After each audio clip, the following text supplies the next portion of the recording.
1 year after starting Dr. Burzynski's treatment, UCLA pronounced me in remission. Dr. Burzynski saved my life, and for that, he is facing 300 years in a federal penitentiary. Perhaps Dr. Burzynski has found the medical breakthrough of the century. Certainly a wealth of empirical data hints at that possibility.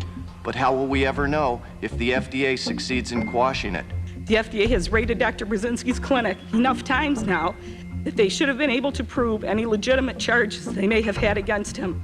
The relentless stress the FDA has put Dr. Burzynski's patients through is unforgivable. The FDA has convened 4 grand juries, none of which returned an indictment. Finally, 5 days after this body pressed David Kessler for answers on retaliatory actions against Dr. Burzynski, guess what? He was indicted. Will FDA's initiatives that you announced today expedite the current review of antineoplastons treatments? I don't want to get into any particular agent. Isn't part of your problem that the treatment of cancer is a very profitable industry for a lot of companies, and that your treatment right now will eat into those companies' profits? Bingo. They'll do anything. I'd like the following questions to be asked the FDA. How much money have they spent in the last 10 years to try to put Dr. Burzynski out of business? How many documents can they subpoena, and how many more grand juries does he have to go to? And why can't patients who have advanced cancer seek the medical treatment of their choice? The issue of whether antineoplastons work may not even come up during the trial. The judge says that's not relevant. You voted to acquit? To acquit, absolutely. Not guilty. Not guilty. I voted for acquittal. I voted my mind and my heart. I do not believe that Dr. Burzynski is a criminal. And I had voted to acquit. Burzynski's victory has resulted in the American government abandoning their initial attempt to hijack these medicines after they filed 11 patents of an already existing antineoplaston compound by recruiting and colluding with one of Burzynski's own research scientists.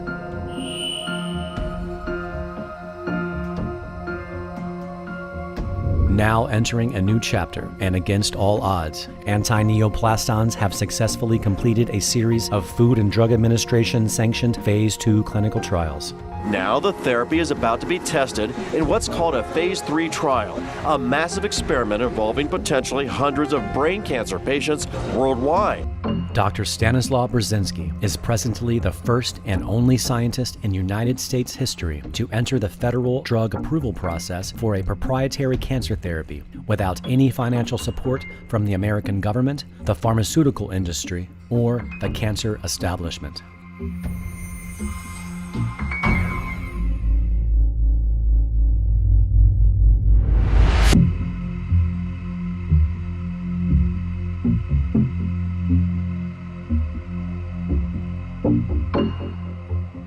As of the year 2013, only 10% of the patients that seek Burzynski's therapy are allowed to receive antineoplastons due to strictly imposed federal government sanctions that limit who is and who is not allowed to receive them. Before we got to the clinic, we didn't know what Laura would be prescribed with. We were hoping she would get antineoplastons. But they did say to us, we're not going to know until you arrive and we submit all your medical records to the FDA. They'll determine whether they're going to approve Laura for treatment or not. The patients that wish to receive antineoplastons are required to go through a rigorous review process by America's Food and Drug Administration, which generally requires proof that chemotherapy and radiation have first failed the patient before being allowed access to antineoplastons. So we got back from getting the biopsy result, and I straight away phoned the clinic and told them what Laura's tumour was, and he said, look, I'm really sorry, but it's a clinical trial and there's criteria. Laura's going to have had radiotherapy or chemotherapy first and failed that. I said to him, well, that's crazy, what do you mean failed that first? And I said, what, you know, we're UK citizens, does it matter that we're not Americans? Do we still come under the same law? And he said, yeah, you'll be on US soil when you arrive. The clinics on the US soil, we have to adhere to this. But we just said, let's just get on with it. Got on with it, yeah. I went for the 6 weeks radiotherapy. I did 10 days of the chemotherapy, the Temodar, and I was violently sick. Even if the FDA's prerequisite is fulfilled, the FDA holds full dictatorial rights to refuse patients access to the medicine if they choose. The doctors have told us basically there is no cure. By contrast, Dr. Burzynski, we have found out, has cured several people with myeloma, which means that this is a better prospect for us just statistically. The problem is that the FDA, in its wisdom, will not allow us to be treated with the Antineoplastons. We have asked the FDA what is different about my case, why I don't get an exemption. We don't have a response yet to that question. They're not going to allow Pat to be treated by the clinic that has the technology to possibly save her life. Upon the mapping of the human genome, dozens of new gene-targeted medications were developed and released by the pharmaceutical industry. Working in tandem with the quickly expanding assortment of various gene-targeted medications constantly becoming more available, Burzynski's team has been widening their research since the 1990s by utilizing this new technology and thus inventing an additional technique of cancer treatment as a brand new alternative for his patients. Burzynski defines this new technique as personalized gene-targeted cancer therapy, in which the remaining 90% of Burzynski's cancer patients are enrolled. They are prescribed a personalized recipe of commercial medications, which does not involve the original antineoplaston invention. Personalized treatment is designed for individual patients. It's coming from understanding that cancer is not just a single disease. Cancer is perhaps 500,000 of different molecular diseases. This means that every patient is to be treated individually if you would like to be successful and if you would like to avoid bad adverse reactions. This means that you need to identify what is causing cancer in individual patients, and we know that cancer is caused by abnormal genes at this time. It is necessary to identify abnormal genes. And then it is necessary to identify the medications which will work on these genes and use them in combination, knowing that some patients may not tolerate such combination well. Again, there's a way to identify based on genomic studies if the patients are good candidates from the viewpoint of adverse reactions. And the way that we do that here is by evaluating the genetic makeup of your cancer. We've benefited from using Caris Life Sciences labs out in Phoenix, Arizona, who will essentially do a full genomics study of what makes your cancer. Basically, they will run the analysis on the entire cancerous genome of 24,000 genes. We are not treating, for instance, quote-unquote, large cell lung cancer. We are treating the combination of genes which are causing this cancer. Zolinzac, Xeloda, Avastin, those are the things I was taking. Chris was diagnosed with stage 1 colon cancer. None of these commercial drugs that the Burzynski Clinic prescribed him were approved by the FDA to treat stage 1 colon cancer. The Burzynski Clinic prescribed Chris these 3 medications off-label based on the findings of his genetic profile, having nothing whatsoever to do with what these drugs were granted market approval for. Then my doctor called me and said, "There's no tumor." Can you believe how 3 months? It's not even less than 3 months. And my tumor was gone. And just 3 months earlier, I was saying it was all over. The fact that we got rid of his cancer at this time is great, okay? But obviously this would be criticized by standard oncology because they would say, well, this patient should receive standard of care, which means surgery, then combination of chemotherapy. One of the interesting things around here is that when the drug reps do come to present either a lunch or a talk about their medications, they often ask us what it is that we're doing with their medications, and they'll gladly sit and listen and obviously understand the mechanisms of their medications, but then they get really perked up when we start telling them about the other cancers that Dr. Burzynski is freely using their medications against. Every doctor we've seen has said there is no cure for Merkel cell cancer. Yeah. It's like, too bad, you know. You might as well get your papers in order and, you know, pick out your funeral home, make sure you got a burial plot and all this stuff. Mrs. Wright was 66 years of age when she originally consulted with me in July of 2005. At that time, she had had a biopsy of a mass on the left side of the face, which identified Merkel cell carcinoma. In a series of 5 surgeries, we attempted to remove this cancer and provide her some attempt at cure of her cancer. We had provided good surgical procedures for her, but without lasting result. So we were like, okay, what do we do next? And in our head and neck tumor board in our medical center here, we decided that she would benefit by the administration of radiation therapy. And so we went over to the radiation, and so they did one sequence of radiation on it, and then that didn't stop it, didn't do a thing for it. It was my understanding that at that time she and her husband did some internet work and went online and found Dr. Burzynski in Houston, Texas, after which time he offered her a protocol that involved Sutent. Sutent has not been granted market approval to treat Merkel cell cancer. In fact, there are not any drugs granted market approval by the FDA to treat Merkel cell cancer. And the tumors under here and the tumors here and all this were gone. And part of it back here, they were just flat gone. I think he's out of the box, and that's what Mrs. Wright needed. She needed some fresh ideas. And that's what has resulted in her success, is that someone took a chance, applied an off-label use to a medication that's used every day in our cancer center, but not necessarily for this application. And it has shown some lasting benefit to Mrs. Wright's cancer control. It's very exciting. Yeah, you know, what's interesting is all this stuff is not taught to you in medical school. You know, the medical curriculum that we all go through is very traditional, and they don't teach you, my medical education taught me how to think. But this level of thinking goes one step beyond. One of the things too about Burzynski's was that some of the first level doctors coming from different places, different countries, and learning what he's doing. Dr. Sawanabori works with a prestigious university in Japan. He wants to make targeted gene therapy the standard treatment in his country. His method is very safe and also very effective. So I'm sure that this is the new strategy of cancer treatment.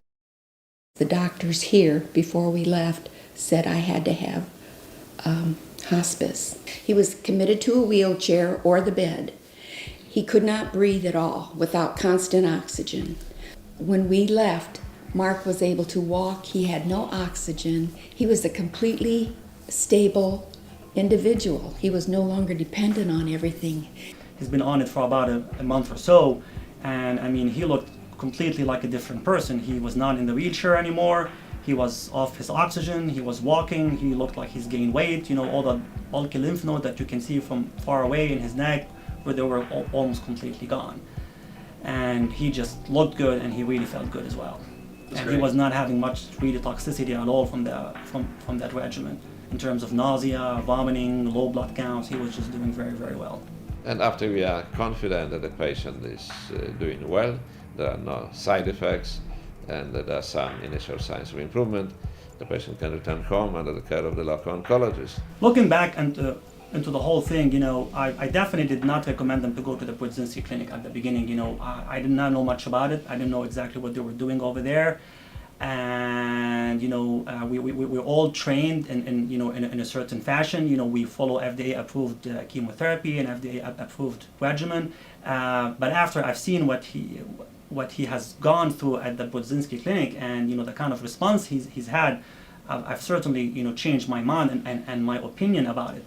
We have to get to the point where chemotherapy has to be custom made to each patient and not one size fits all. The doctors said, I think this is time where we talk about do not resuscitate papers and, getting them signed. And I wanted to vomit. And before he could say any more, I just said, I've had enough. I'm out of here. My roommate ended up knowing one of the people who works at the Burzynski Clinic. We got an appointment and we walked in, and at this point it was in my lungs, my liver, my abdomen, my pelvis, and my femur bone. So I was on treatment with them from November, I guess end of October, November in December. Went for scans at the end of December, and we got our Christmas miracle. All of my tumors were inactive, and I couldn't believe it. I mean, my family and I were just, we were left, we didn't even know what to say. We were speechless. The Burzynski Clinic prescribed Lindsay 7 different gene-targeted medications to battle her cancer. All of these medications are manufactured by the pharmaceutical industry and sold to the Burzynski Clinic. Some of the retail prices for an annual course of these drugs can exceed $100,000 each. Insurance doesn't cover Burzynski. Since Burzynski's technique is not widely accepted within mainstream oncology, most insurance companies will not cover its costs unless it is prescribed directly from the patient's local oncologist. Therefore, most patients must begin therapy at the Burzynski Clinic and then return home to their local oncologists in hopes that they will agree and adhere to Burzynski's recipe of medications, allowing full insurance coverage.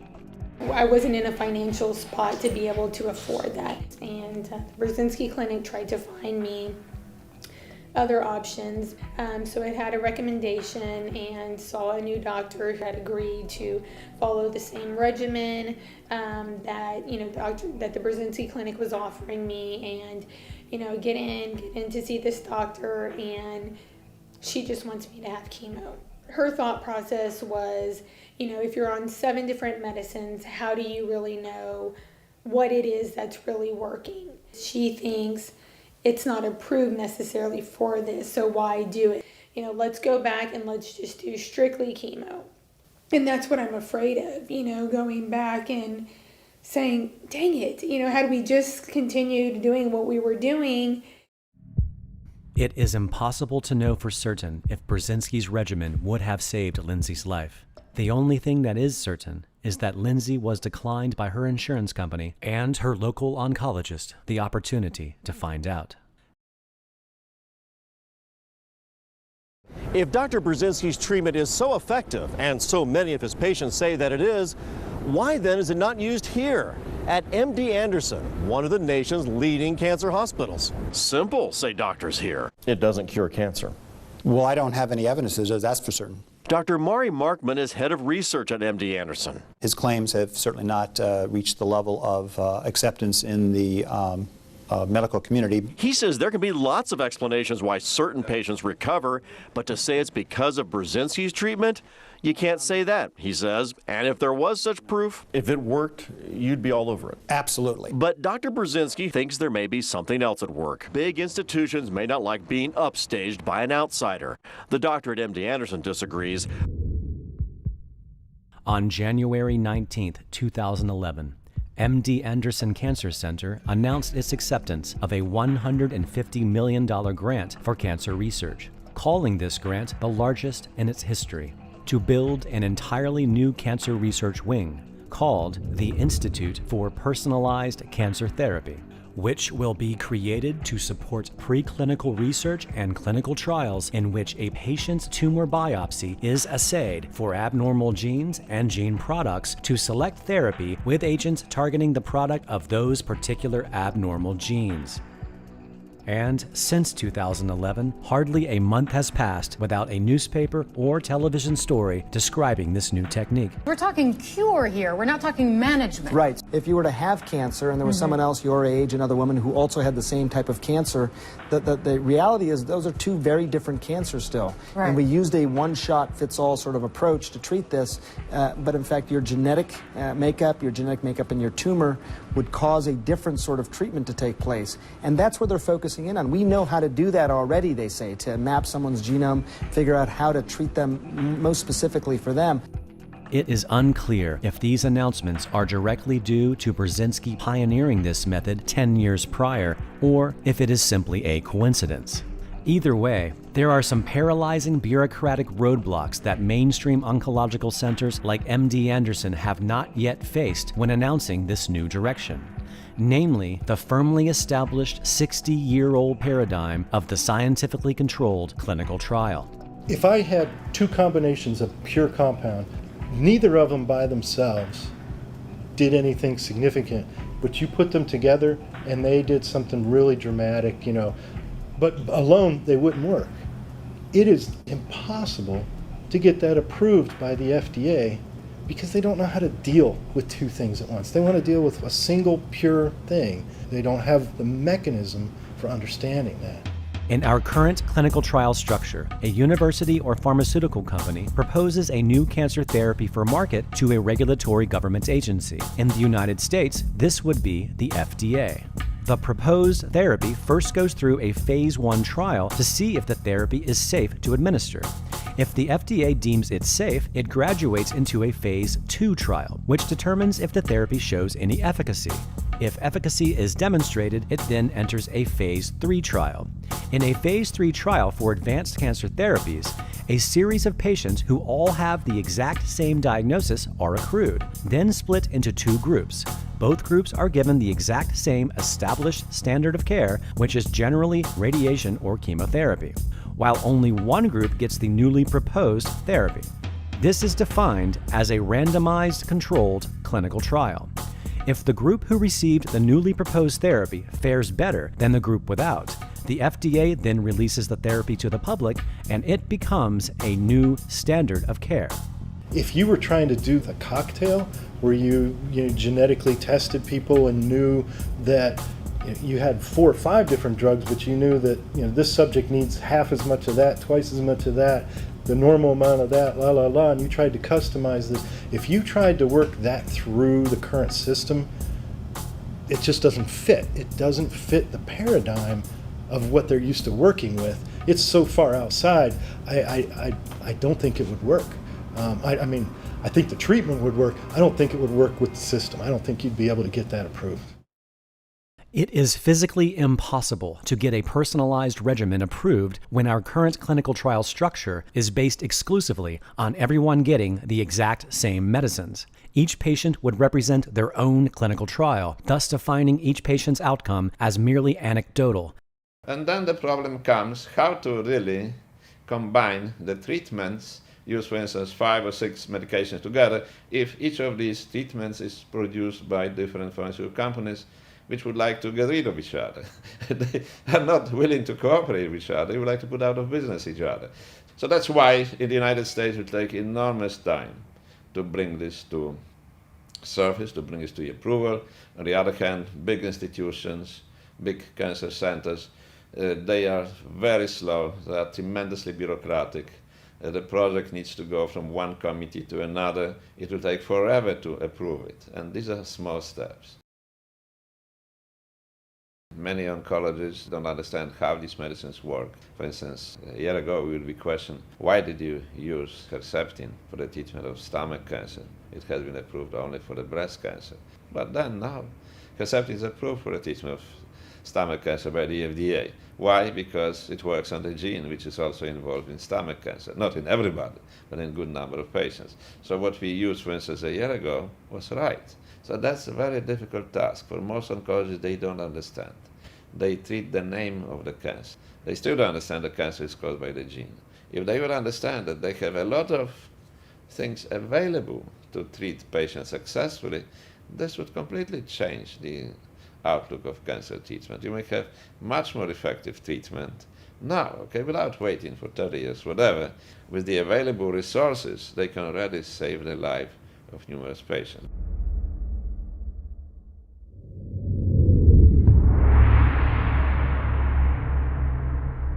A glioblastoma multiforme is a highly malignant primary brain tumor, which in the vast majority of patients is fatal.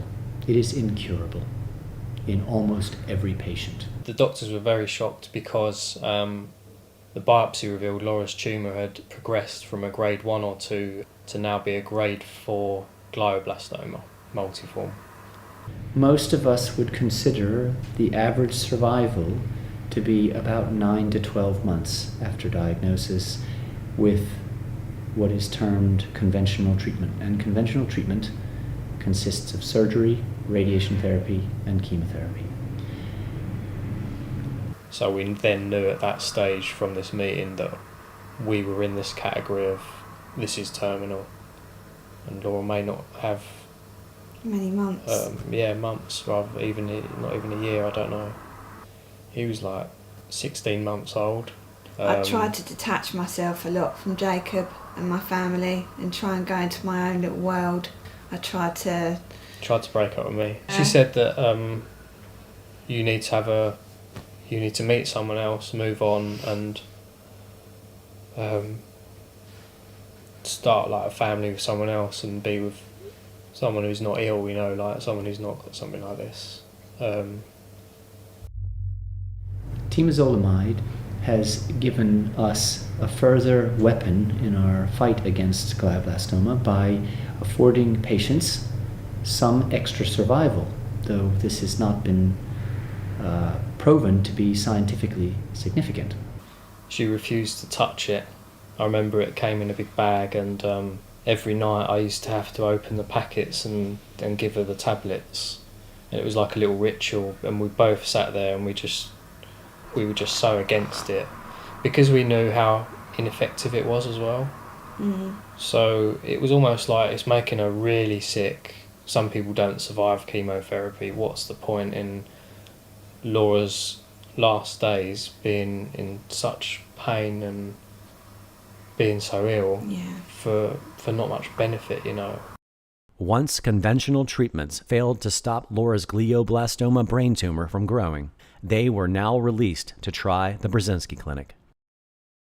A young mother from Kent who's suffering from a rare form of brain cancer is trying to raise money for treatment which could save her life. 24-year-old Laura Himes has been told that her cancer is incurable, but she believes a new treatment which is available in America could give her a hope of survival. It was on Christmas Eve Laura Himes was told she had a rare form of brain cancer, and the doctors have told her there's no cure. This grey patch is a low-grade cancer which is affecting her balance and her coordination. But doctors are much more concerned by this small white area, which is an aggressive form of cancer and has appeared in just the last 3 months. Their research led them to a hospital in America which claims many successes but is still being trialled. And for this reason, it's not available on the NHS. Laura must now raise £75,000. Each day that goes by, you just wake up and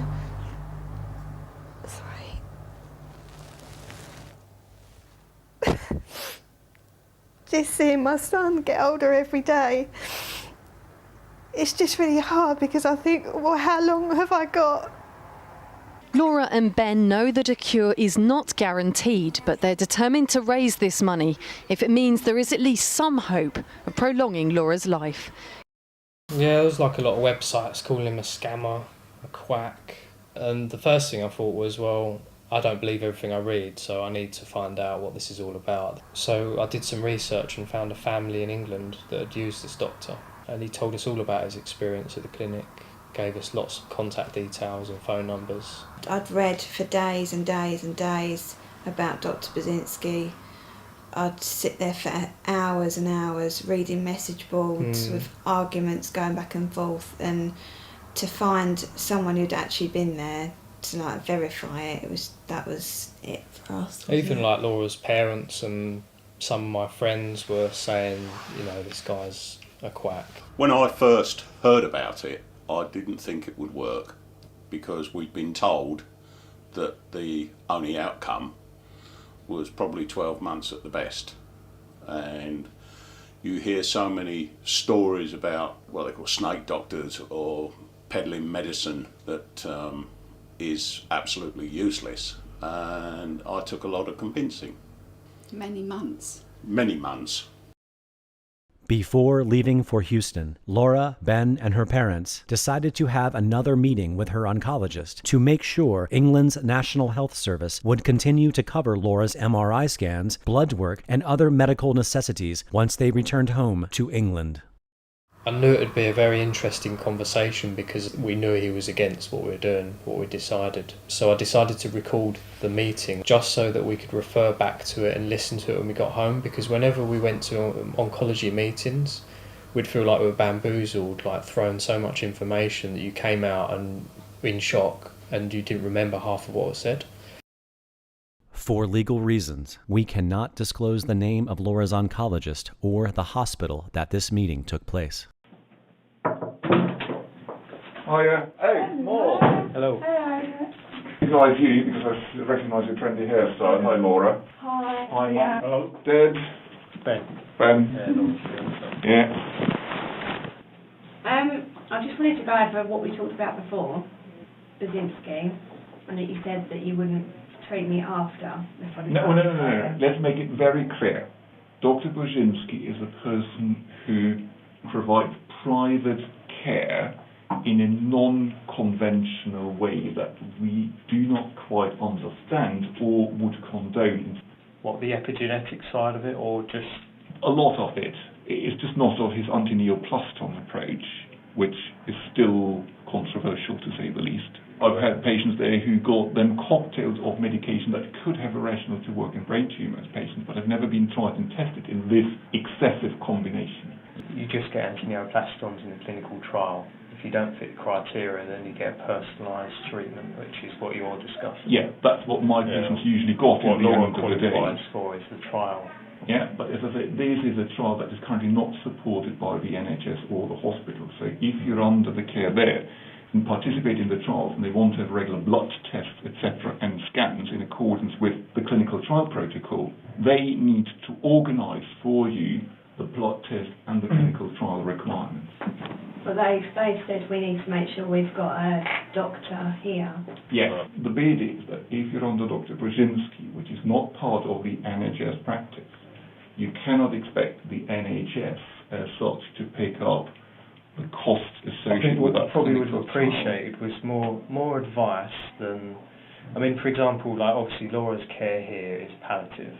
When we not curative. What we probably would have appreciated was more of a point in the right direction rather than a don't go there, you know. Well, no, what I said is that that's entirely up to you, because I know that I'm not able in a position to prove you that I can offer you curative treatment in the long term. I mean, he even says he doesn't claim to cure. No, he doesn't probably. No, well, his treatment has got very little side effects, and, you know, at the end of the day, if this is palliative and long term is not a good outlook. That's our view. Yeah. You know. When she comes back, is the care when she comes back? Regular MRIs, blood tests. Because this is not a trial that is currently ethically reviewed or approved in any of the UK institutions here. And I'm just saying that in the conventional medical terms here, may find these clinical trials not possibly quite as positive or as sort of supportable. I mean, what other options could be offered? Because at the end of the day, this is the option Laura wants to take, and we would obviously really like you to support that. Well, given that I'm personally not entirely convinced that this is a route that, as an NHS oncologist, and that's my limitations. We're looking at treating Laura in a different way, so... Yeah. And you have said yourself that Laura won't be a long-term survivor. So therefore, Laura's got a child, and whether she had a child or not, it's in her interest to live as long a life. Yeah. Laura came home and told me that you told her, don't be bothering to put into your pension pot. So basically you were reiterating what you told us in the first place anyway, that the long-term survival of Laura will be very debatable. Correct. So as a family, we look on it quite right. If it was happening to you or your child or anyone in your family, naturally we think, right, well, the National Health Service, unfortunately, won't be able to cure our daughter's tumour in the long term. Correct. They can only hold it back. So what is wrong in Laura and her family seeking hope elsewhere? And it is FDA approved. If it was a quack total quack, he wouldn't have FDA approval. I think I completely hear what you say. What I was trying to say it's unethical and stuff like that. I do think that that's probably misleading, because at the end of the day, he's got to adhere to strict protocols to be in these trials, especially to be in phase 3 for other particular type of cancer. And I think his results are amazing from what we've seen compared to the carcinogenic treatment that you're going to get here. No offence, but I don't. If you're going to take one over the other, I don't deny that. I don't. One of the right direction was the way that you stated, if she goes out to America and has the full treatment and then comes back.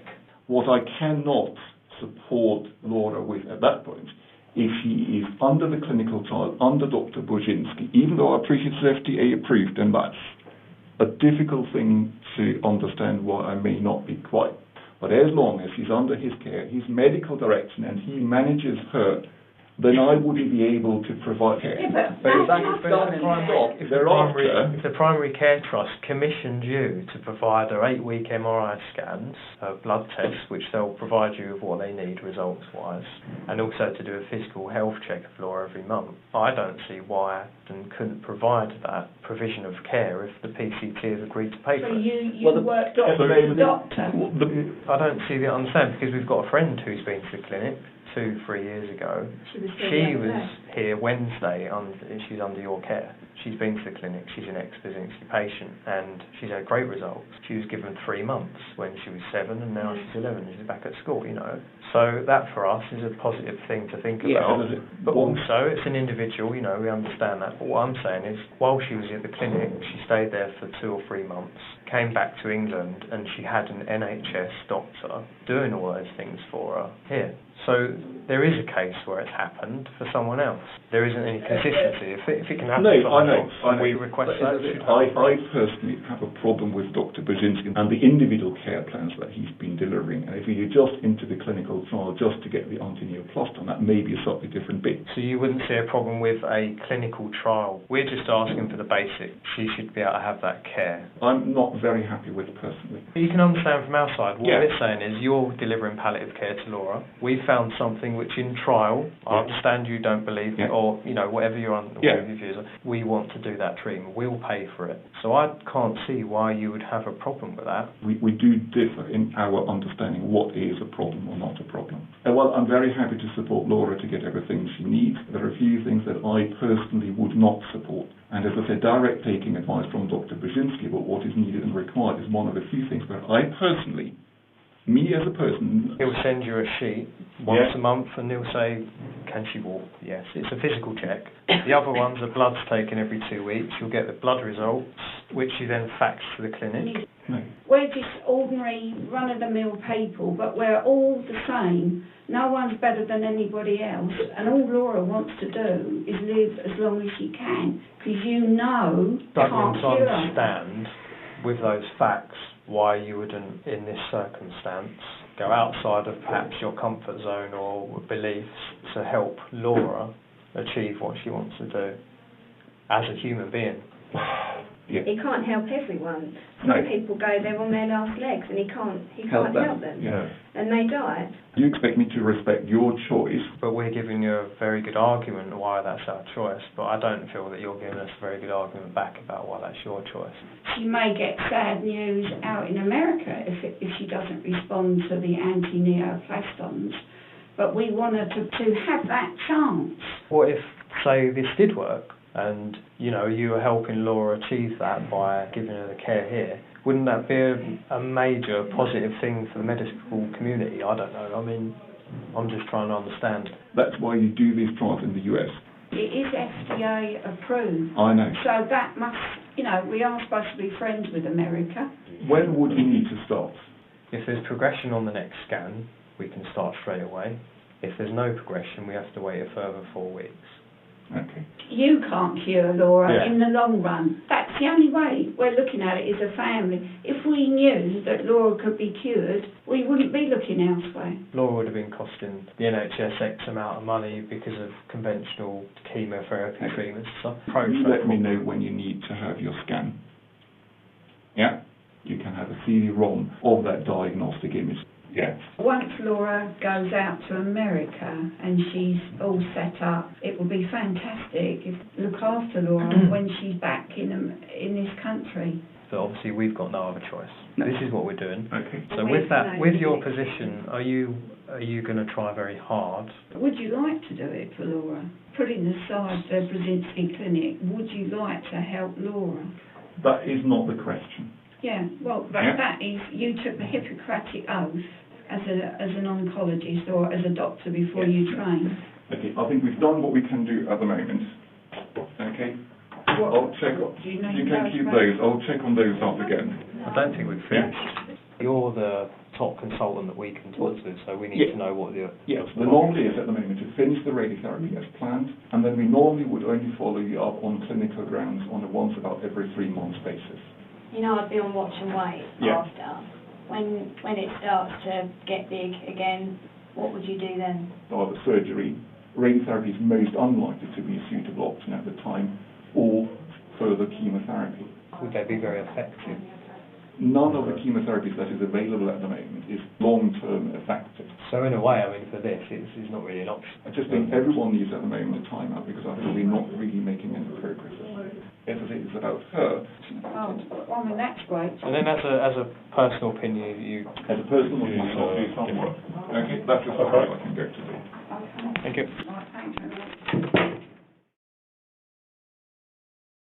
It was a very bad time, and it's left us with a very distrusting attitude of the National Health Service. And when you mention to them options, they just shake their heads, no, that's not going to work. Yeah, we just feel very, what the hell is going on in this world? There were a lot of newspapers and magazines clambering for our story, but when these stories were printed, it was exactly the story we wanted, but the headline was, how am I going to tell my son I'm going to die? It's just, I don't know how these people can sleep at night printing these kind of stories. When we decided to go to the Burzynski Clinic and start fundraising, I emailed Ben at work and said, I've had an idea, I want to start up a fundraising campaign and website and call it the Hope for Laura Fund. A well-known comedian read our website, someone tweeted it to him on Twitter, and he was so taken with it that he did a video that was about 4 minutes long. Hello you lot on Twitter. This young mum with a 19-month-old son needs 80 grand to go to America for a year's worth of treatment. I don't know what we can do, but there's information about how we can donate on hopeforlaurafund.co.uk. I've got 200,000 followers. That means if only 1 in 5 gave a couple of quid, then this afternoon we could have saved a woman's life, a young mum's life. And we got £25,000 that day. And in the weeks following that, more money just kept coming in. We raised £75,000 in 5 weeks, which is what we needed for a year's treatment. Yeah. This interview with Laura and Ben took place on March 3rd, 2012, 435 days since Laura's original diagnosis and 228 days since beginning antineoplaston therapy. 11 days before this interview, an independently conducted MRI by her local radiologist reveals Laura's tumor to have diminished by 77%. Basically, I was trained by the doctors in America to just look after all of this for Laura. It does make the routines in the day a bit difficult because there's a dose every 4 hours. These were new last night, these bags, and this one lasts for a whole 24 hours. That one only lasts for half a day because you can see it's empty now. She's had 3 doses out of that overnight. So now I've got to change this bag, just that one. That's new bag. A10. After a whole year of doing this day in, day out, I mean, Laura's had probably 2,500 doses. There's only 3 doses in there. You can imagine how many bag changes there've been. So bag 1 takes 1 hour and 20 minutes to deliver a whole dose. So these work on a 4-hour cycle. And that's it, just get it all back together. I mean, this is relaxing for me, like knowing I'm actually doing something rather than sitting around watching her try and get better, I'm actually helping her. I think one of the biggest things for me was the fact that I went over there with her and I took part in this.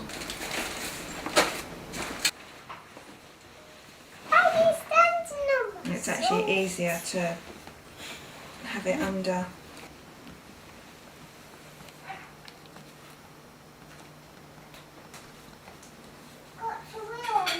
Press start. This will go green. And that basically means it's going to start in 1 minute. Other people contacted us, you know, like their husband or son or someone may have the same type of tumour as Laura, asking for information and with the same questions we had, you know, is this guy a quack? What's it all about, you know? And we just say to them, look, you've got to do a lot of research, read between the lines, make your own mind up. If you decide it's not for you, then don't do it. Back in September last year, I got an email out of the blue from a guy called Pete Cohen, and we had a chat, and he told me about his girlfriend Hannah.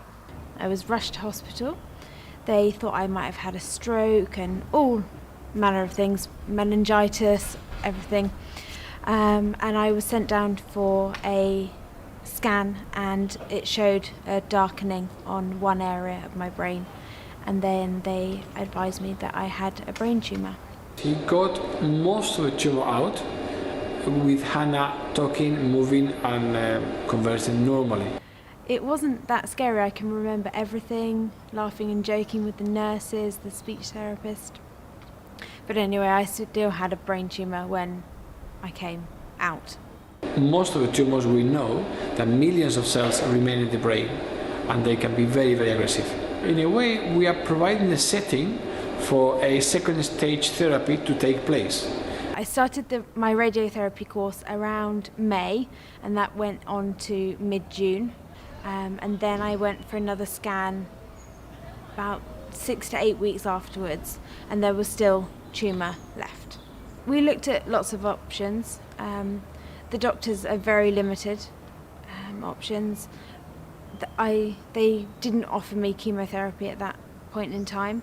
I'm sure it would have got to that, but we wanted to find something different. They came over here in December and met us for the first time. Just a week before they flew to America.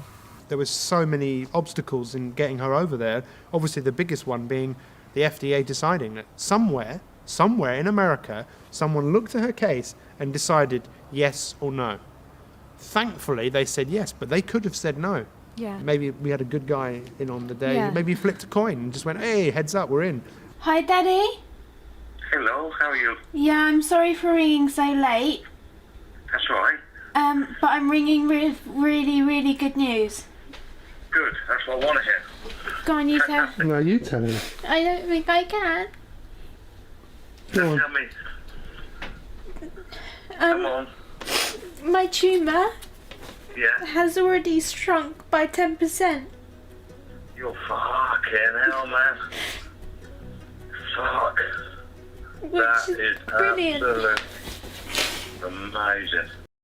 This interview took place on March 2nd, 2012. 19 days later, an independently conducted MRI by Hannah's local radiologist revealed that Hannah's tumor diminished by 63%. Things are great. Laura's been on treatment for 13 months, and after 9 months, the tumour disappeared. And she's been on the maintenance program since then, which basically means 8 months of treatment from the time the tumour disappeared until she can finish, and that's to get rid of everything else that maybe isn't on the scans showing up.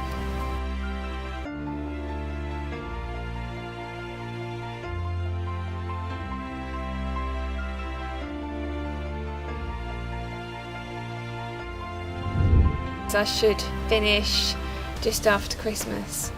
So that'll be exactly 2 years since diagnosis that I've been fighting this thing, because I was diagnosed on Christmas Eve. And Jacob was only 16 months old at the time.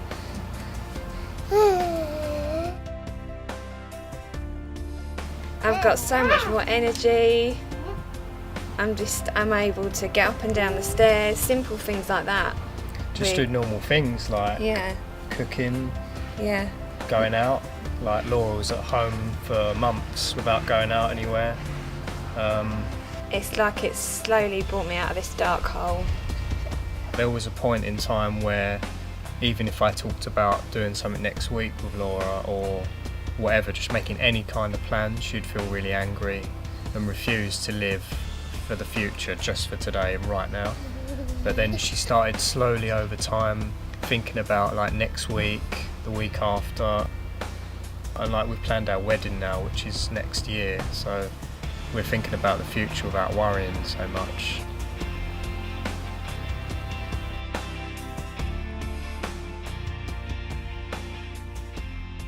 Just on a purely human level, nothing to do with medical, I felt absolutely gutted, devastated for her. The thought of having such a horrendous thing, and then being told basically there's nothing anyone could do, and going out, doing all the research so meticulously and becoming so knowledgeable about all of it, I'm speechless about it. I think it's extraordinary.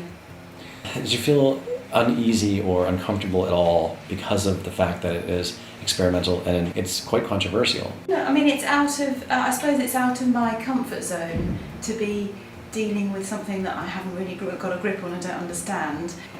And in terms of, do I mind that it's a controversial thing? Not at all. Not at all. You know, this is a desperate situation. You do what you have to do if you've got the drive to do it. She's always going to be having scans the rest of her life, but probably less frequent. But we can kind of stop letting it rule our lives. Jacob, how are you doing today? Not too bad. I think when you were last here, I said something like, we're just taking each day as it comes. And now I kind of can plan in advance a bit more. I mean, because you feel so different now, right? I mean, do. look at that smile. I mean, you know, she's optimistic about life. She's thinking about tomorrow and the next day. Hannah's had a complete response. She'll be on the treatment now for another, it'll be 7 months. So 7 more months of this, and then hopefully, all being well, that's it. She's off. Stop. And she can move around and start living a normal life again, which a year ago seemed impossible. That wasn't going to, wasn't it was a going to dream. happen. Oh, it was a dream. We wanted it, but I think you probably believed it less. I probably believed more that what we were going to do was going to work.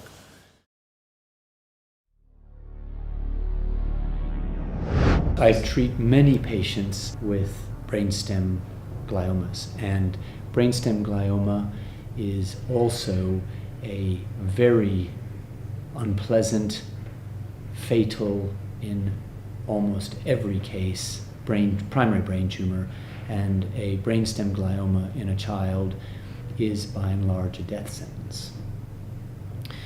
Various treatments have been utilized over the world. Sadly, nothing has been found to be effective over a long period of time in any significant group of patients. It's a devilish and, desperately awful disease to be suffering from. Brainstem gliomas are a blanket term for tumors occurring in the brainstem. Brainstem gliomas are found in children more often than adults. 85% of them occur in the pons region and are defined as a DIPG, or diffuse intrinsic pontine glioma. The doctors were saying, I think they were being kind to me, they were saying, there might be a 15% chance that she'll survive. So you cling on to that 15%, but the more and more research you do, you think, no, what are they talking about? There isn't a 15% survival rate for this. DIPG, she's going to die. There's no known survivors. The only survivors we could find came back to the Burzynski Clinic.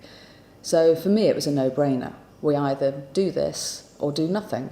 It was good to talk to other people. I think I talked to Ben and Laura because they were out there a few weeks before we were going, and it's just reassuring to hear from someone else from your own country, look, actually, this is good, it's fine.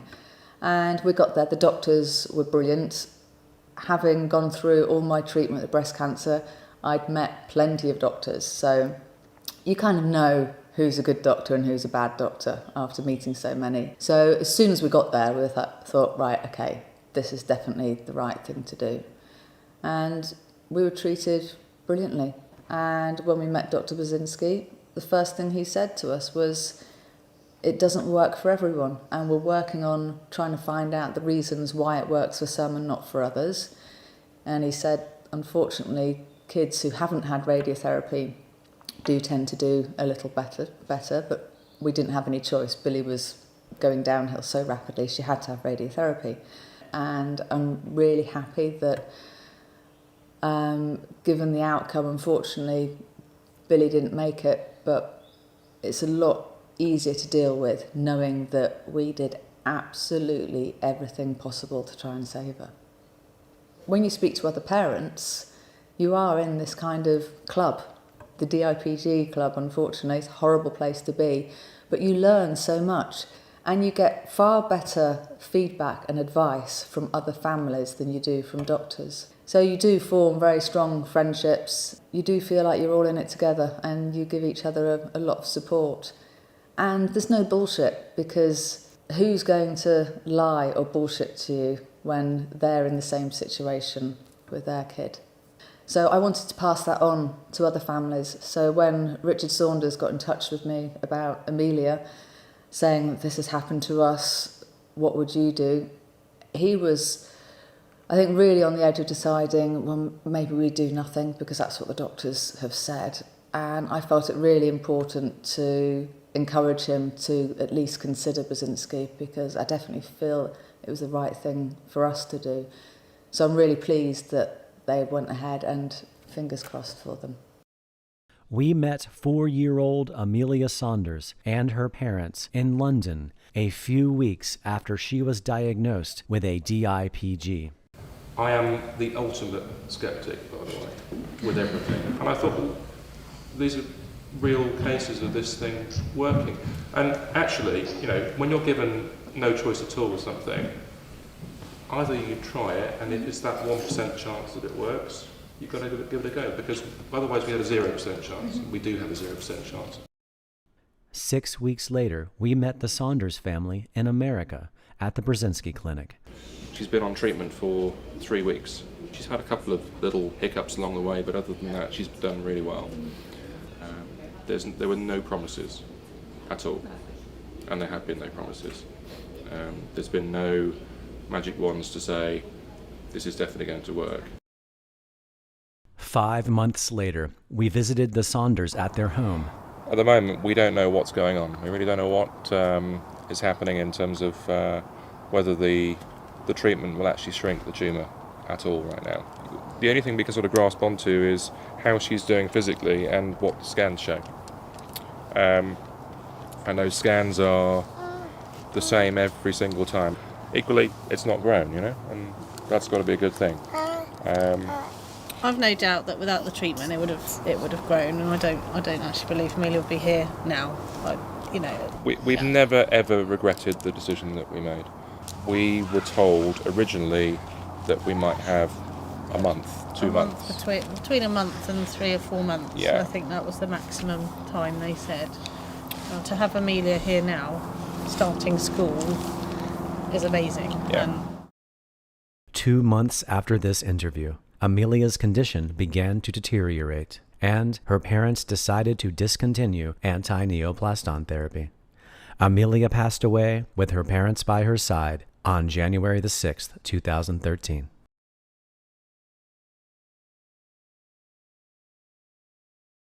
Brainstem glioma is as rare as it is deadly. Approximately 500 children a year in the United States and 40 children a year in England are diagnosed with it. An exhaustive search spanning 27 years of all available medical literature worldwide reveals the absence of any patient ever being cured or living 5 years after diagnosis. Likewise, no proposed medication from the cancer industry has demonstrated enough safety and efficacy by any of the world's regulatory agencies to gain market approval for this condition. A comprehensive 21-year study reported in one of the world's most prestigious oncology medical journals, The Lancet, published that radiation remains the standard treatment. Chemotherapy has not shown any benefit. Overall outlook is poor, and nearly all children eventually die. Most studies showed a median survival time of shorter than 1 year. Tori Marino's birth on Father's Day was cause for celebration.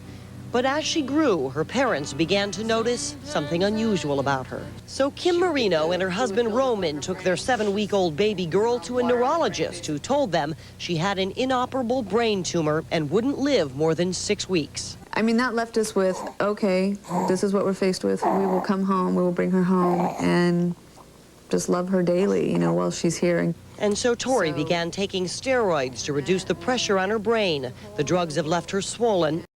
I remember Tori's oncologist telling me that your daughter's going to die. I recommend that you don't do CPR. I know you're a police officer, you guys are part of your training, but you may want to let her die.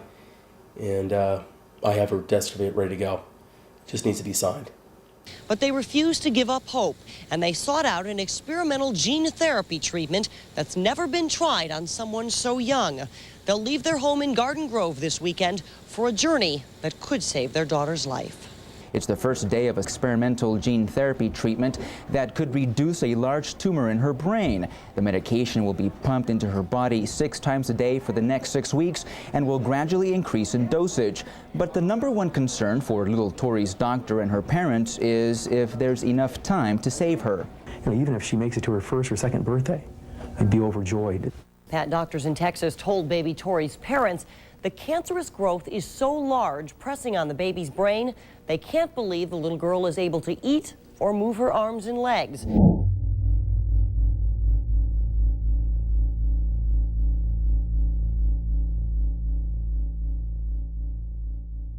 But this little gal is quite a fighter. She is holding her own, despite being the youngest person ever to undergo the experimental treatment. Everybody, this is my niece, baby Tori. Here she is. Tori Moreno arrived home in LA this afternoon. In Texas, doctors inserted a catheter into Tori's chest. Through it, experimental medicine called Antineoplastons will be administered daily by her parents right at home. And they're not yet sure whether it will shrink Tori's tumor. She's the youngest person ever to try the therapy. You know, back the initial onset in August when they were telling us that she was going to die, we can't even believe she's still alive right now. This is an oncology team, 3 of them, and Tori's pediatrician, who's been a doctor for a long time, was saying this is the worst case they'd ever seen in their history. And I remember that first scan came back.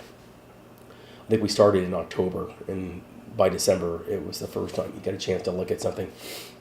There was already a dramatic impact with that.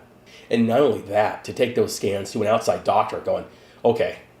Tori's parents took her December 1998 scans to St. Francis Medical Center for a confirmation.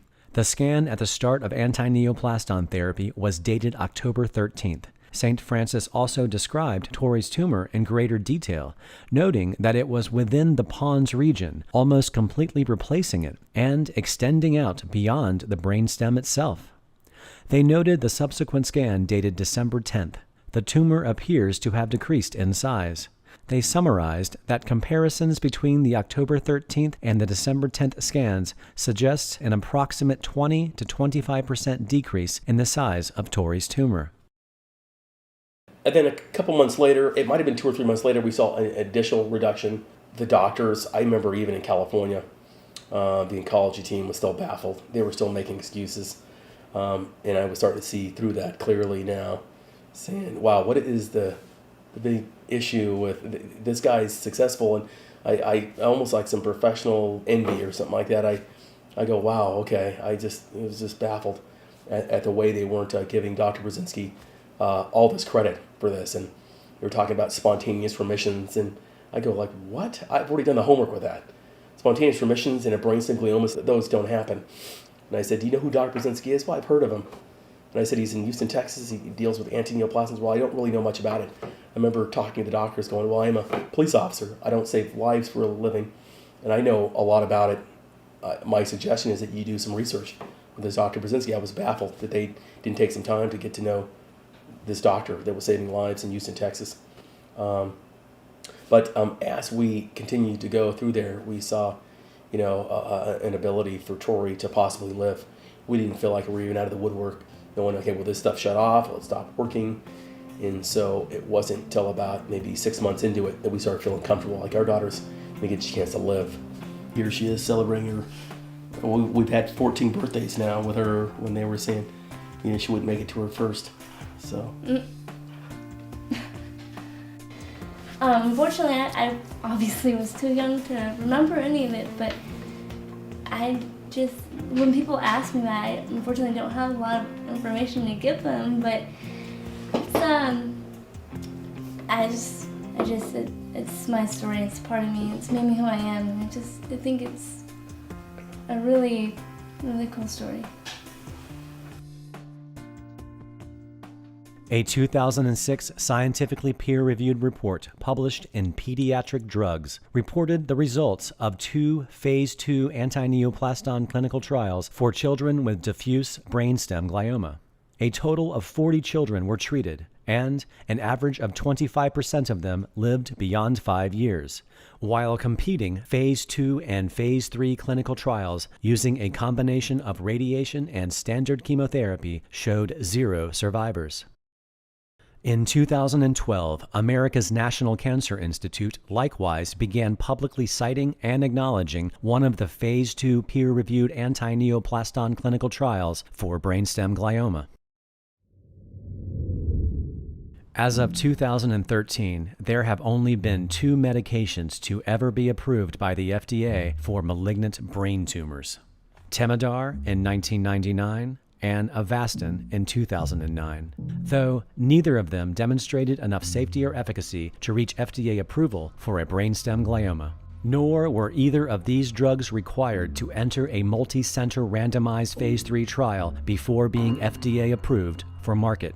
This was made possible due to legislation released in the 1990s when the FDA formed its accelerated approval program to quickly approve drugs that serve as the first available treatments for a life-threatening condition.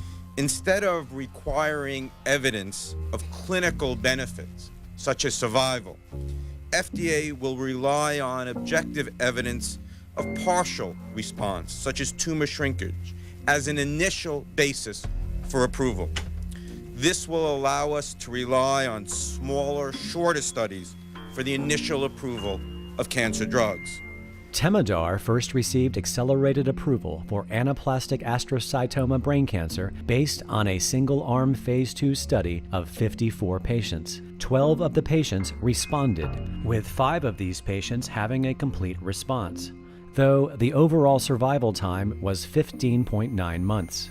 At the time of approval, no results were available from randomized controlled trials to show any clinical benefit or prolonged survival. Avastin was granted accelerated approval for glioblastoma brain cancer based on 2 single-arm phase 2 trials. The first was a phase 2 randomized study of patients who had tried and failed Temodar and radiation. In this single randomized study, some responses were observed in 25.9% of the patients, with the average response itself lasting about 4.2 months. There was also a single-arm phase 2 study conducted using 56 patients, all of whom also tried and failed Temodar and radiation. 19.6% of these patients responded, with the average response lasting about 3.9 months. So, the only 2 drugs to ever be approved for malignant brain tumors were never required to enter a traditional multi-center randomized phase 3 trial before reaching approval, nor was either drug required to cure a single patient. These drugs were, however, required to enter a multi-center randomized phase 3 trial only after they were already in the hands of the public. Comparably, A series of multiple single-arm FDA-sanctioned Phase 2 clinical trials for brainstem glioma using antineoplastons conducted from 1995 to 2008. 169 patients in total were treated, with 33 of those patients being completely cured or have lived beyond 5 years. Antineoplastons are more than qualified for accelerated approval to serve as the first available effective treatment for brainstem glioma. Instead, the FDA has mandated that antineoplastons be the first and only exception in FDA history where an effective, life-saving, first available cancer medicine will not be granted the option for accelerated approval. In 2011, over 7,000 Americans signed a petition with President Obama's administration asking Congress to intervene in this matter. The White House did not respond. Instead, the FDA responded, stating that no randomized controlled studies showing the effectiveness of antineoplastons have been published, nor have all the trials needed to approve antineoplastons been conducted. However, 3 years prior, the FDA officially acknowledged that antineoplastons demonstrated enough safety and efficacy in Phase 2 trials, thus granting permission to proceed into Phase 3 randomized trials for brainstem glioma. It is difficult to verify the rationale for the FDA's insistence on antineoplastons being subjected to Phase 3 trials for brainstem glioma, but some theorize that this rare exception is due to the pharmaceutical industry having too much power over the FDA and is directly preventing antineoplastons from gaining market approval of any kind. Dr. David Graham has been working at the FDA for 20 years. He's a senior official. We sat down with Dr. Graham for his first extended face-to-face television interview. Just who is the FDA working for? A former manager of mine in the Office of Drug Safety told me that industry was our client. And when I said to him, no, the public is my client, he said I was wrong, that it was industry. FDA is there to serve its client industry. It is not there to serve the public. FDA has become a factory for the approval of new drugs. To understand how the FDA got to where it is today, you need to go back to 1992. That year, the first President Bush, with the support of both Democrats and Republicans, signed into law the Prescription Drug User Fee Act. The law was passed in response to industry complaints that the FDA wasn't approving drugs fast enough. Part of the deal? The drug companies agreed to start paying the FDA to speed up the approval process. It worsened a culture within FDA that was already bad to start with, that said, we will approve drugs and we'll approve them quickly. Because essentially all this money is coming in from the pharmaceutical companies, therefore we need to please the pharmaceutical companies? Well, that is eventually the mentality that emerged. That's changed the whole balance of financial power within the agency. Here's the thing. While the industry has been providing more and more money for approvals, Congress has cut spending for the rest of what the FDA does. As a result, almost 4 out of every $5 the FDA spends on drug regulation now goes to getting new drugs approved for sale. You know, I pick up the papers and I read articles that say that the FDA is slow in approving drugs. That the big problem that you all have over there is bureaucratic foot dragging, keeping important new treatments away from people who need it desperately. Right.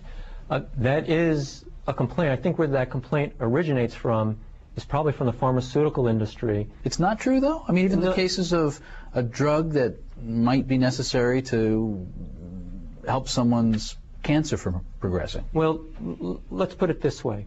If you look at most drugs that get approved on the marketplace, most of them aren't offering a true therapeutic advance. I mean, you go through this whole rigmarole at the FDA to get a drug approved, and you're saying it doesn't offer much over an existing drug? No, it usually doesn't offer anything over existing drugs. Well, like what? Let's look at Vioxx. What we say is the truth, trust us. This drug is safe and effective. It's safe and effective because we, the FDA, say it is, and we don't have to produce evidence to justify that. And their reaction is predictably and uniformly the same, which is they deny that there's a problem, and they kill the messenger who brought them the bad news.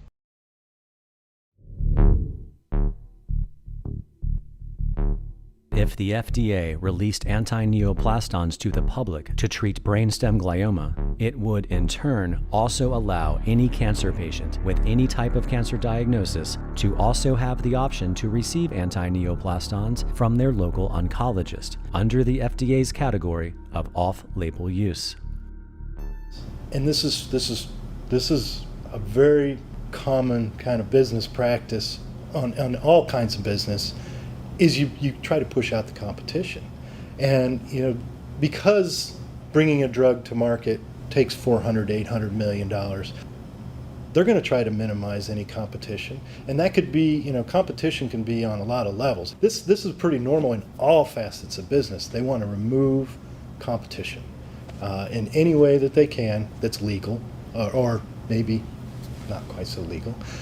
One of the things that helps to perpetuate the system the way that it is the FDA is regulating the pharma world, but the pharma world is all run by the same people. The same people who are regulating all this big pharma are the same people who are running the big pharma, and they go back and forth. You start up, you move up through the FDA, you become important enough. Big pharma will hire you because you have that expertise and all the contacts in the agency, and it goes the other way. If you're in big pharma, well, you learn enough, you know how it is, you got enough buddies on both sides. It's a fact. You can just look at records, public records, and it's a big boys club. The FDA requires that any phase 3 trials for any new drug be conducted by a series of independent hospitals without the inventor's involvement. Upon receiving the official permission from the FDA to begin a series of phase 3 randomized clinical trials to get antineoplastons approved for brainstem glioma, the Burzynski Research Institute approached nearly every single children's hospital in the United States, Canada, and England, and every single one of these hospitals flatly refused to participate in these phase 3 trials for brainstem glioma. Because, a big company like an AstraZeneca or what, they put a lot of money into companies like the Quintiles and other contract research organizations that feed into these. If you don't think they have an influence on what kind of business those businesses will pick up, because if you're going to work with him, I'll move my work somewhere else. A common reason some of the hospitals gave after rejecting this study was simply not interested. Other hospitals denied participation because they didn't like the idea that patients would take the therapy home with them, undergoing 24-hour infusions, carrying an electric pump around, and changing their bags on their own, since every other standard of care therapy has always been administered for its full duration within the hospital itself. Another reason all hospitals refused to participate was out of fear that no parent would agree to allow their child to enter one of these phase 3 trials, because the FDA has also mandated that radiation therapy be required in both groups, since radiation is proven to cause serious debilitating side effects when administered to the brainstem region of a developing child. The Lancet Oncology's 2006 expose on childhood brainstem glioma has pointed out that theoretically, randomized studies are the method of choice to test a new hypothesis. However, when the standard treatment or control group provides no chance of success, the rationale to have a randomized design with a standard treatment group is questionable and practically very difficult, especially in pediatric or children's oncology. The best method remains to be defined. Another reason is due to the reputation of the therapy's inventor, who has legally defeated the FDA itself in 5 federal grand juries and 2 sets of juried federal trials. When you add all of these reasons up, it becomes easy to understand why no hospital will step out on a limb to participate in these trials, since any prospective patient doing a Google search for antineoplastons or its inventor is met with a slew of negativity. The same is true if any current, past, or future patient posts anything on Facebook or Twitter. They are instantly met with an onslaught of harassment and intimidation that has been carefully crafted and executed by a well-organized international group.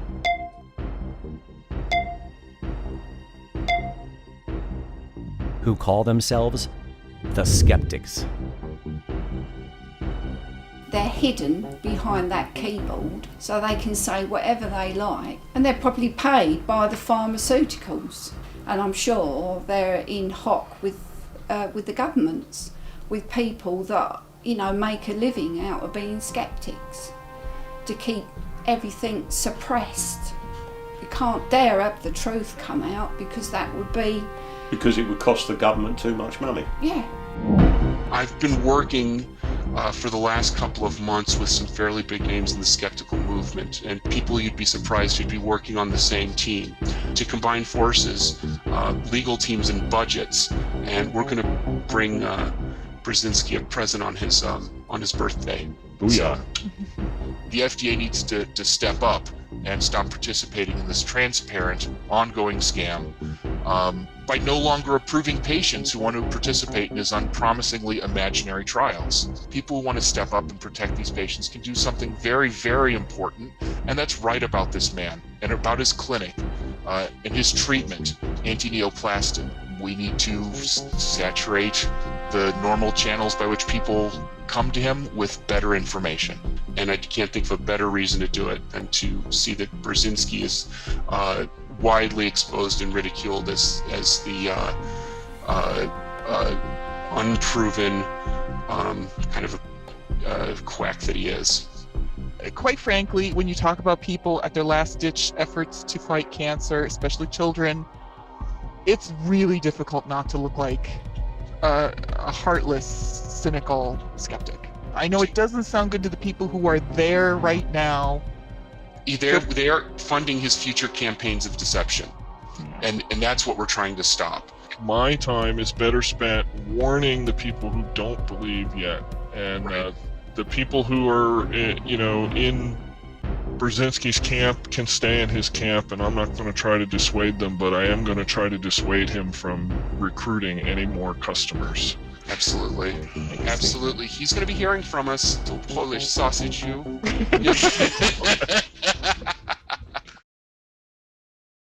When we met Dr. Burzynski, he is, without shadow of a doubt, one of the kindest,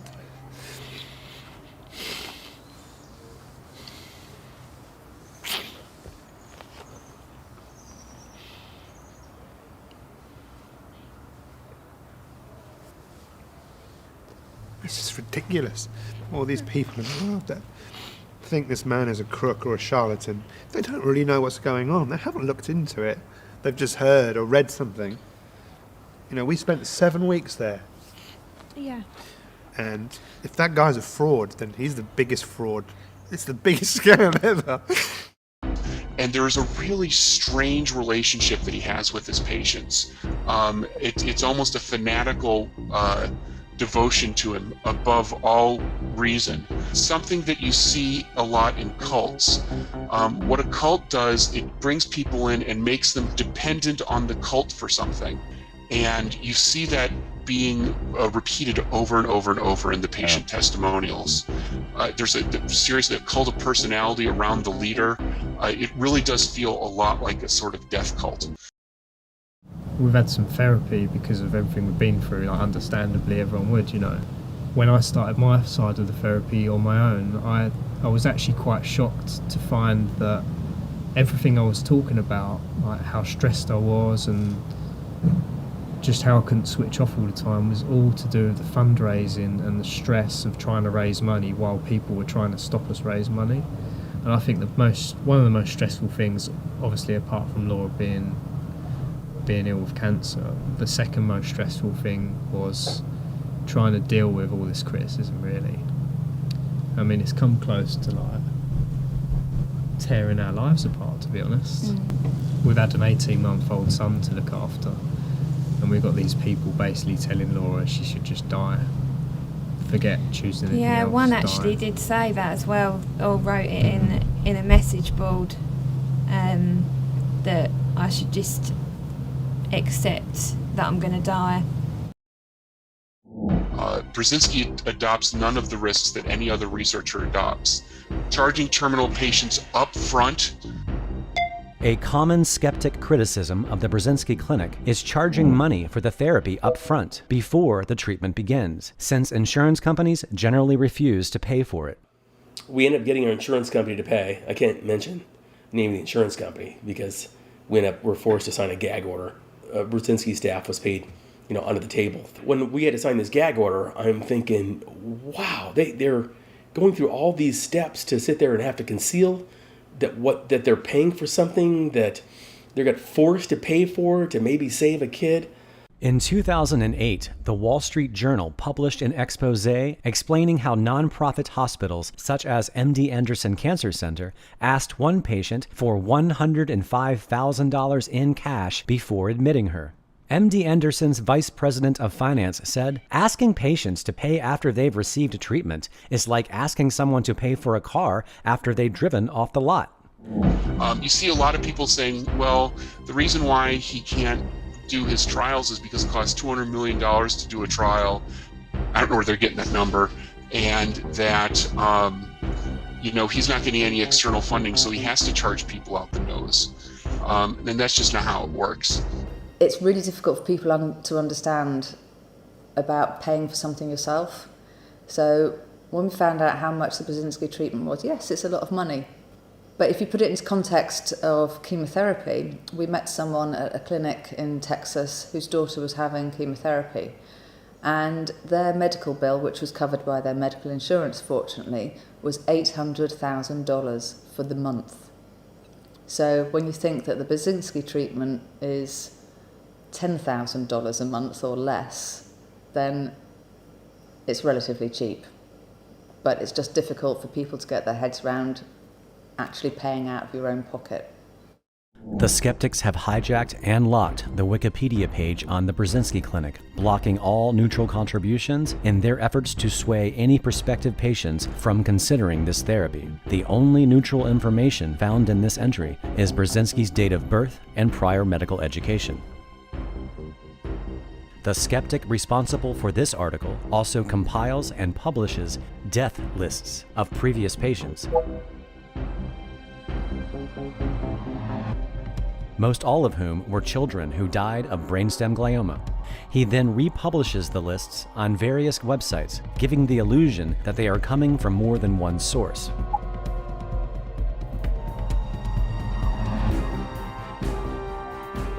This skeptic receives funding from America's Department of Defense, the National Cancer Institute, the American Society for Clinical Oncology, the Breast Cancer Research Foundation, and the pharmaceutical industry. In another of his paid positions for a National Geographic syndicated blog, this writer uses a different name and publishes articles about patients undergoing antineoplaston treatment and the therapy itself on a near weekly basis. In October, when we released stable results, we put 2 scans up. We put September and October up. It's the same size, but it started to break down a bit, so we were happy. We put these scan pictures up on our website. The next 6 weeks later, we did another scan and it had shrunk 36%. So we told everyone this news, released it on our website. He then did an article and using a link to the previous scans as his evidence, saying, look at these scans, it's clearly not shrunk,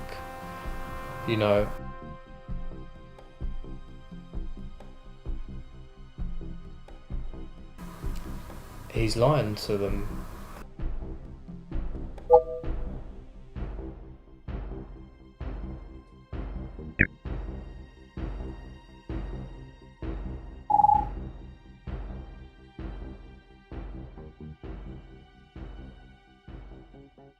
We've got a message for any people that have been disrespectful to me.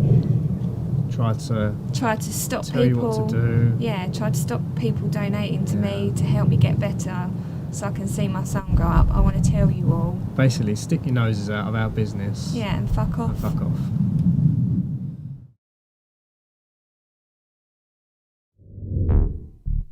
Now that dozens of successful anti-neoplaston phase 2 trials are complete, it is the responsibility of the inventor to publish the details of those trials in the peer-reviewed medical literature, allowing it to be shared globally with the scientific community. Up until 2006, articles containing anti-neoplaston studies have been consistently accepted in various medical journals. On November 26, 2012, an Antineoplaston Phase 2 study regarding patients who lived between 8 to 16 years after being diagnosed with a glioblastoma multiforme, the same type of incurable brain tumor Laura Hymas had, was rejected by the Lancet Oncology 2 hours after it was submitted. The reason for the Lancet's rejection was simply, we have decided not to publish it because we believe the message would be better elsewhere.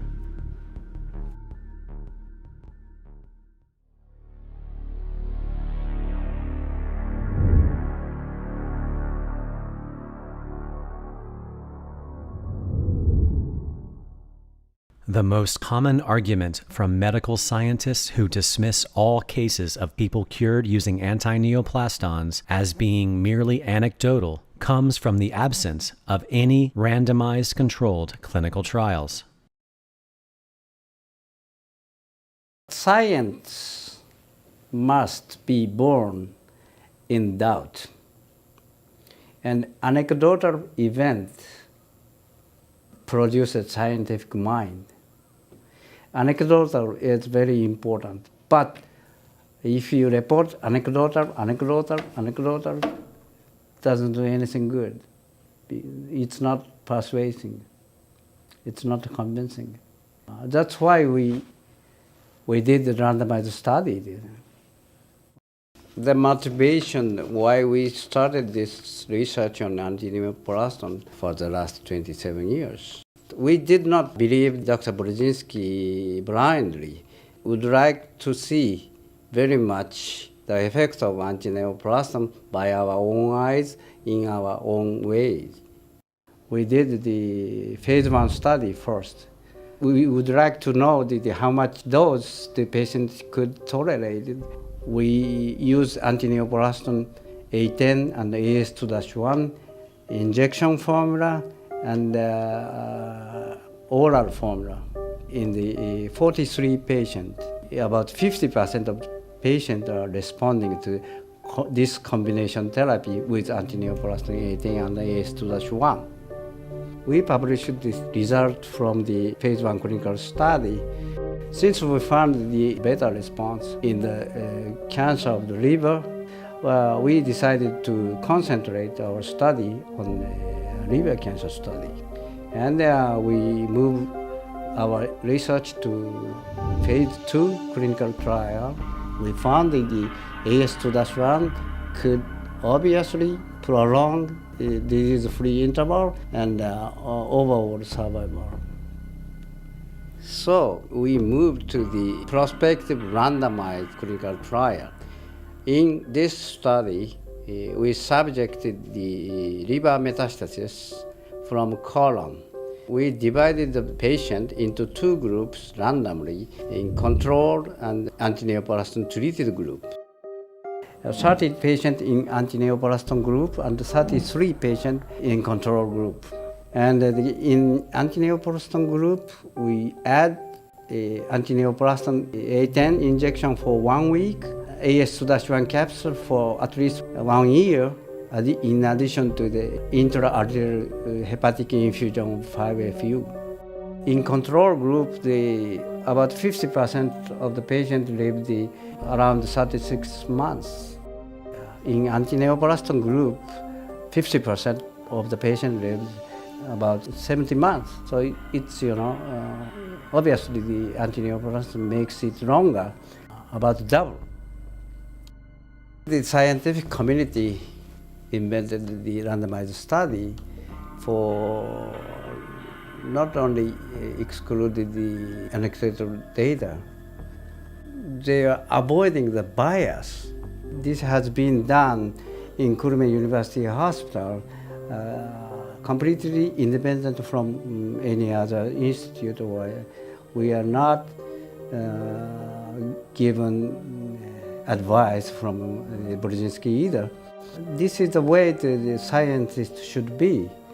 We doubt the data from the Burzynski, and we tested it. We found that Dr. Burzynski was right.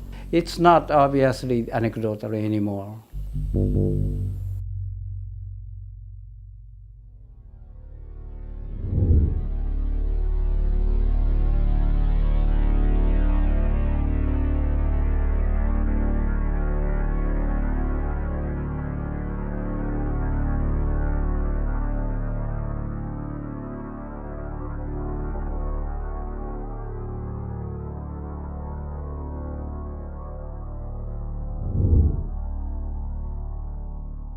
If cancer was cured today, there's a lot of institutions around the U.S., especially our universities, but also in the pharma industry, that would all of a sudden lose a lot of money.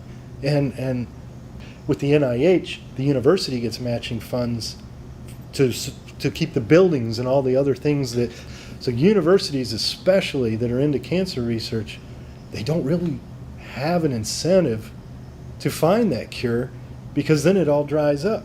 As much as you may not like that, that's the way our system is. It's not the Star Trek world where if what you need is what you get and la la la, but it is reality. And money wins, money votes, money does everything. And it controls our government as much as we hate to admit it. It motivates the pharmaceutical industry. We're not out in the pharma world. As the commercials will tell you that we're out there to make everybody healthy and happy, and that's not why they're out there. They're there to make money, period. The best drugs in the pharma world are the ones that people have to continue taking forever and ever and ever and ever. That's what the big money is. They want to be able to dose people over and over and over, keep them alive for a couple years at least on all the drugs. That's the incentive for making money. Think it through a little bit. It's sad, but it's reality. If you found the cure for cancer, boom, now what? Now you're not doing nothing. You're out of business too.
Isn't it sad that all these years later, we're now 15, 16,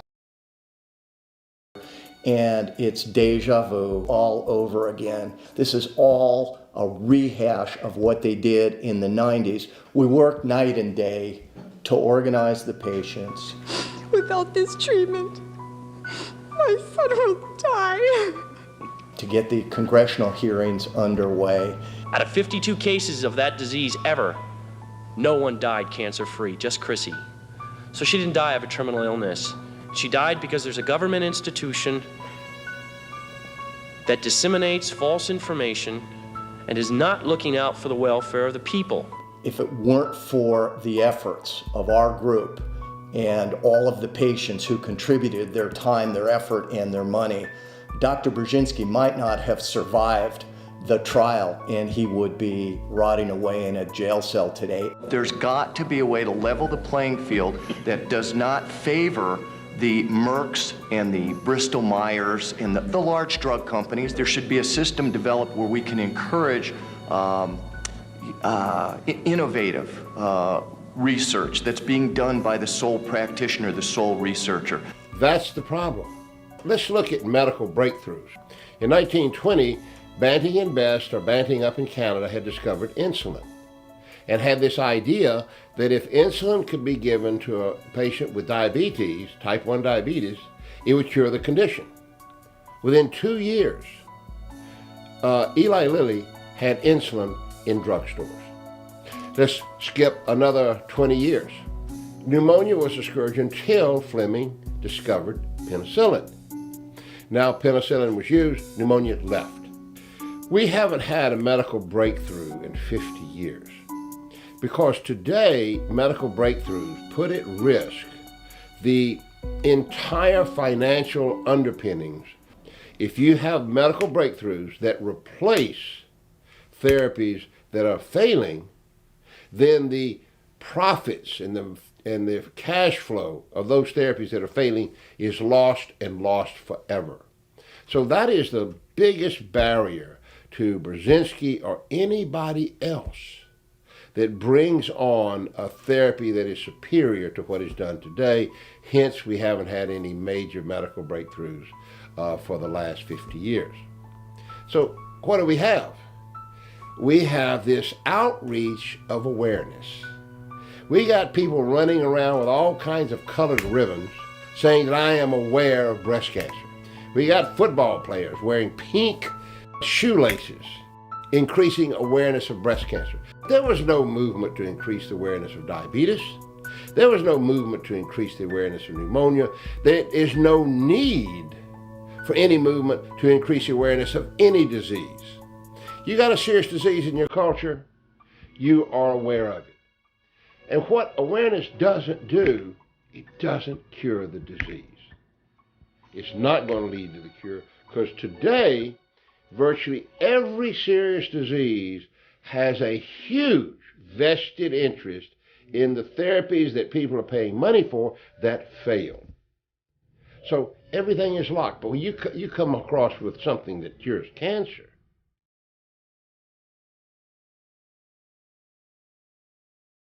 while I was entering the MRI machine, I was made aware that the FDA entered Burzynski's clinic one day prior. If the results of this FDA visit ends badly, and my cancer returns, I might not get the option of ever getting Antineoplastons again. And I'm going to talk you through the first scan that I saw and the last scan that we are going to see now. Thank you. What we see is that lesion is markedly reduced in size. Rim enhancement has gone as well. It shows that LURA has been really responding well to treatment.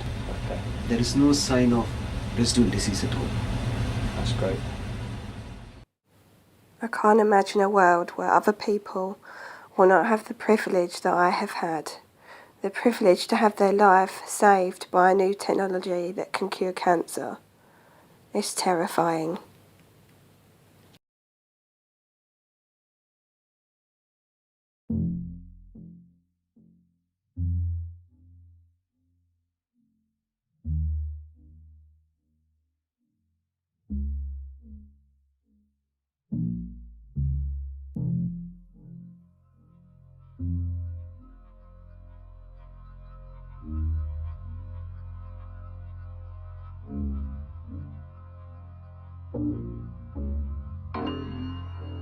We would like to publish our data in this randomized study to the medical journal.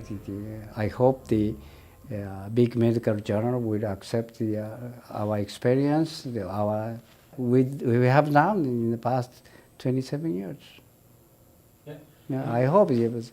I don't know if it's a big journal or not. this thing is bigger than Burzynski because it represents a true breakthrough where generations separated from us, 30, 40 years, if Burzynski was liberated or if his therapy was liberated, generations separated won't be thinking about cancer. We're not thinking about pneumonia, and we're not thinking about diabetes. So they will not be thinking about cancer. Can you imagine a society where women are not terrified by mammograms and men are not kind of semi-raped with all this prostate stuff? Can you think of a culture living without this perpetual fear of cancer? That's what Burzynski's discovery offers. The concept of antineoplaston treatment has not easily accepted in general meaning. But if you open your mind and if you willing to accept any concept coming in, Just think about the benefits for the patient. That's all. That's the whole purpose of the medicine there. I think it is only human to want to seek treatment for a disease that is considered to be almost universally fatal. We can obviously only offer the treatment that we ourselves offer, but I'm always pleased if a patient's treatment is going successfully and that their disease is either remitting or go into remission for whatever reason. Always. Great. Can you think of anything? Excuse me, anything else you would like to? Yeah, anything else you want to say? All right. Not with cameras running. Okay, cool. Turn everything off, you turn everything off, and then I'll speak to you. Okay, cool.